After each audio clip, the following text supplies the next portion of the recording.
Hey all, இப்போ நம்ம எங்கே இருக்கோன்னு பார்த்தீங்கன்னாக்க இந்த இடம் தான் நாங்கள் குருவிக்கு வந்துட்டு சாப்பாடு போடுற இடம்.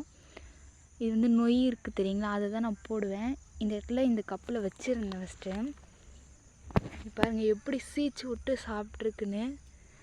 இந்த தொட்டியில் வந்துட்டு இப்போ நாங்கள் தண்ணி ஊற்றிடுவோம். இதிலே வந்து பேர்ட்ஸ் அரிசி சாப்பிட்டுட்டு தண்ணி குடிச்சிட்டு ஜாலியாக விளையாடுங்க. இப்போ நம்ம அரிசி போட்டுடலாம்.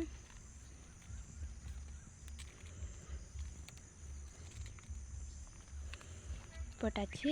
இப்போ வாங்க பேர்ட்ஸ்லாம் எங்கே உட்காந்துருக்குன்னு நான் காட்டுறேன். இந்த மரத்தில் தெரியுதுங்களா, இந்த மரத்தில் நிறைய பேர்ட்ஸ் வரும். இப்போ வந்து ஒன்று தான் இருக்குது. இங்கே பாருங்கள், ஒன்றும் இல்லை, எனக்கே தெரியாமல் நிறைய இருக்குது. தெரியுதுங்களா இவ்வளோ பறந்துக்கிட்டு விளையாடுதுன்னு. இப்போ நம்ம அரிசி போட்டு வந்து தண்ணி வச்சோன்னா இங்கே வந்து சாப்பிட்டுட்டு அதுங்க எங்கேயும் குளிச்சுட்டு விளையாடுங்க. இப்போ வாங்க நம்ம போய் தண்ணி ஊற்ற போகலாம், வந்து சாப்பிடுதான்னு பார்ப்போம். இந்த தொட்டிலுமே இப்போ நம்ம தண்ணி ஊற்றி வச்சிட்டோம். குருவி பார்த்தீங்களா, உங்களுக்கு தெரியுதான்னு தெரில, இங்கே பாருங்கள் பறந்து காட்டுது. நான் வர்றதுக்கு முன்னாடி இங்கே வந்து அரிசி சாப்பிட்டு கீச்சு கீச்சுன்னு கத்திட்டு இருந்தது. நம்ம வந்தோடனே மரத்தில் உட்காந்துருக்கு. வாங்க நம்ம போயிட்டே போயிடலாம், வந்து விளையாடட்டும்.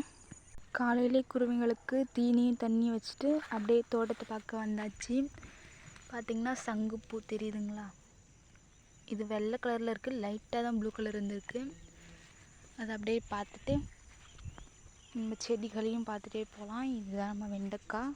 பக்கத்தில் பார்த்திங்கன்னா வள்ளிக்கொடி இருக்குது. நம்ம நேற்று தான் வெண்டைக்காய் பறித்தோம், அதனால் இன்றைக்கி நிறையா இல்லை, ஒரே ஒரு பிஞ்சு இருக்குது, பறித்து நம்ம அப்படியே சாப்பிட்டுக்கலாம். பார்த்தாக்க கத்திரிக்காய் செடியிலையும் கத்திரிக்காய் காய் வச்சுருக்கு. இதில் நாங்கள் ஆல்ரெடி பறிச்சிட்டோம், காய் வச்சுருக்கு. 2 காய் பறிக்கலாம். இந்த வீடியோ உங்களுக்கு பிடிச்சிருந்தா லைக் பண்ணிக்கோங்க, நம்ம சேனலை சப்ஸ்கிரைப் பண்ணிக்கோங்க. மீண்டும் ஒரு வீடியோவில் சந்திப்போம். பாய்.